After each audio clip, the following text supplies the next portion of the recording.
Hello viewers, இன்னைக்கு நம்ம பார்க்க போறது One Piece episode 377 part 2.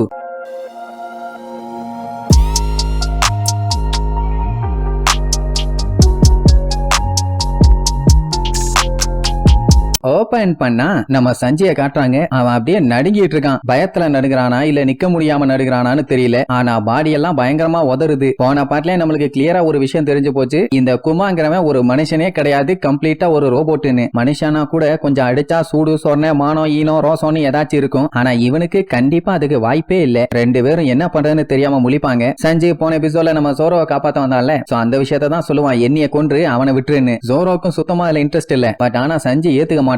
ஏன்னா அவன் எப்பவுமே மத்தவங்களுக்காண்டி அவனை சாக்ரிஃபைஸ் பண்றதுக்காக ரெடியா இருக்கானாமா. சோ இப்போ நான் செத்து போனேன்னா கண்டிப்பா சந்தோஷமா செத்து போவேன், அதனால என்னைய கொல்லுன்னு சொல்லிட்டு நம்ம ஜோரோ கிட்ட எல்லாத்துக்கிட்டையுமே மன்னிப்பு கேட்க சொல்லுவான். ஏன்னா அவங்க கிட்ட எதுவுமே சொல்லாம நம்ம பையன் சாக போறானே. அது மட்டும் இல்லாம இவனை ஒரு நல்ல குக்கா அவங்க குரூல சேர்த்துக்கிட்டாங்க. இப்ப இவன் செத்துட்டான்னா நோ குக்கு, அதனால வேற ஏதாச்சும் ஒரு நல்ல குக்கா பாத்துங்க அப்படின்னு அவன் சோகமா சொல்லிட்டு இருக்கும் போதே ஜோரோ சட்டக்குன்னு வந்து அவன் வயித்துல ஒரே அடி. சஞ்சய்க்கு அப்படியே ஆடி போயிரும். எதுக்குன்னு அவனை காப்பாத்திட்டு இவன் சாக போறானாமா. சஞ்சய்க்கெல்லாம் கொலை காண்டா போட்டு ஏன்டா அப்படி பண்ணன்னு சொல்லிட்டு அப்படியே மயக்கம் போட்டு போத்துன்னு விழுவான். சோ இப்ப ஜோரோ அவனோட டீமுக்காண்டி சாக போறான். எப்படியும் இவனை எதிர்த்து சண்டை போட்டாலும் ஜெயிக்க முடியாதுன்னு சொல்லி கையில இருக்க ஆயுதம் எல்லாத்தையுமே கீழே தூக்கி போட்டுட்டு என்னைய சாகடி, அவங்க எல்லாத்தையும் விட்டுரு, ஏன்னா எனக்கு என் டீம் முக்கியமா. இப்ப டீம் ஆளுங்க மொத்த பேருமே மயக்கத்துல இருக்காங்க. யாராச்சும் முழிச்சிருந்தா கூட எதையாச்சும் பண்ணி கிண்டி விடுவாங்க. பட் என்ன பண்றது, இப்போதைக்கு ஜோரோ மட்டும் தான் முழிச்சிருக்கான். அப்ப அந்த குமார் இருந்துகிட்டு இப்ப நான் ஸ்டார் ஹேட் மேல கைய வச்சேன்னா கண்டிப்பா அது எனக்கு அசிங்கம், ஏன்னா அவனுக்காண்டி இத்தனை பேர் உயிரை விட வந்து நின்னுட்டு இருக்கீங்க. சோ வேற வழி இல்லன்னு சொல்லிட்டு நேரா நம்ம லூஃபி கிட்ட போவான். ஜோரோக்கு லைட்டா பீதி ஆகும். ஆனா அவன் என்ன சொல்லுவானா, என்னைய நம்பு,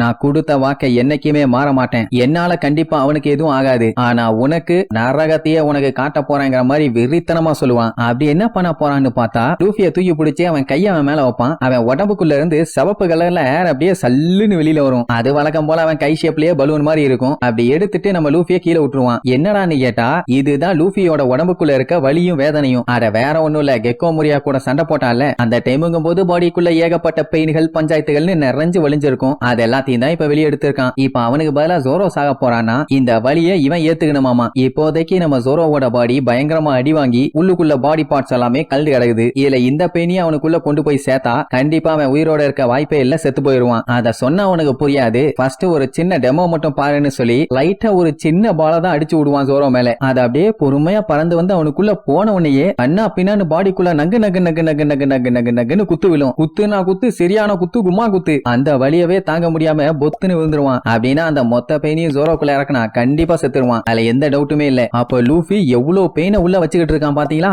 ஜோரோவால முடியல, பட் இருந்தாலுமே அவன் அசரல. இந்த இடத்துல வேண்டாம், நான் வேற இடத்துல இந்த பஞ்சாயத்தை வச்சுக்கிறேன்னு சொல்லி தனியா வந்து மொத்த பெயினையுமே வாங்க ரெடி ஆயிட்டான். அப்படியே குரு குரு குரு குரு குருன்னு பாத்துட்டு இருந்தவன் பொசுக்குன்னு கைய உள்ள விட்டுருவான். அதுக்கப்புறம் என்ன ஆகுன்னு தனியாவா சொல்லணும். அப்படியே கட் பண்ணா அந்த குமா த்ரில்லர் பார்க்கோட கேட்ல நின்னுகிட்டு உன் பையனும் ஒன்ன மாதிரியே தான் இருக்கான் டிராகன், இதெல்லாம் நான் எக்ஸ்பெக்ட் பண்ணாதாங்கிற மாதிரி சொல்லிட்டு இருப்பான். அப்படின்னா இவனுக்கு லூஃபியோட அப்பாவை நல்லாவே தெரியும் போல. அப்படியே கட் பண்ணி அந்த லோலா பைரட்ஸ் எல்லாம் காட்டுறாங்க. எல்லாருமே உயிரோட தான் இருக்காங்க, யாருமே சாகல. ஆனா அந்த லோலா என்ன நினைச்சுக்குவா, அப்பாடா அந்த குமா நம்ம எல்லாரும் செத்துட்டோம்னு நினைச்சு போயிட்டான் போல, அப்படின்னா நம்ம தப்புச்சிட்டோம், இனி நமக்கு எந்த ஒரு பஞ்சாயத்தும் இல்ல அப்படின்னு சொல்லி ஜாலியா கத்திட்டு கிடப்பான். அதே நேரம் இங்க நம்மளும் ஒவ்வொருத்தரா மயக்கத்துல இருந்து எந்திரிப்பாங்களா. லூஃபி எந்திரிச்சு ஜாலியா ஆட்டம் போட்டுட்டு இருப்பான். என்னன்னா அவன் பாடி ரொம்ப லைட்டா இருக்காமா, எந்த ஒரு பெயினுமே இல்ல, நான் சண்டை போடுறதுக்கான எஃபெக்டே இல்லாமா. எப்படி இருக்கும், அதத்தான் இப்ப ஜோரோ வாங்கிட்டு இருக்கானே. அப்பெல்லாம் இருக்க வாய்ப்பே இல்லடா, நீ போட்ட சண்டைக்கு நேரத்துக்கு நீ 3 நாளைக்கு எந்திரிக்க கூடாது, பொய் சொல்றியா, எப்படி இப்படி ஆட்டம் போட்டுட்டு இருக்கேன்னு கேட்பாங்க. ஏன்னா பயலுக்கு அடி ஒண்ணு இடி மாதிரி வந்திருக்கு, இதுக்கு வாய்ப்பே இல்லைன்னு சுத்தி சுத்தி எல்லாம் பேசிட்டு இருக்கும் போது சஞ்சய காட்டுறாங்க. மயக்கத்துல இருந்து பதறி அடிச்சு எந்திரிப்பான். அப்படி எந்திரிச்சவன் சுத்தி சுத்தி ஜோரோவை தான் தேடுவான். எல்லாருமே இருப்பாங்க, ஜோரோவை மட்டும் காணும். அப்படி தேடிட்டு இருக்கும் போது ஜோரோவோட கத்தி எல்லாத்தையும் பாப்பானா, ஐயோ அவன் எங்க போனான்னு தெரியலையேன்னு அடிச்சு புரண்டவனை தேடி ஓடுவான். புரூக் அவன் ஓடுறத பாத்துக்கிட்டே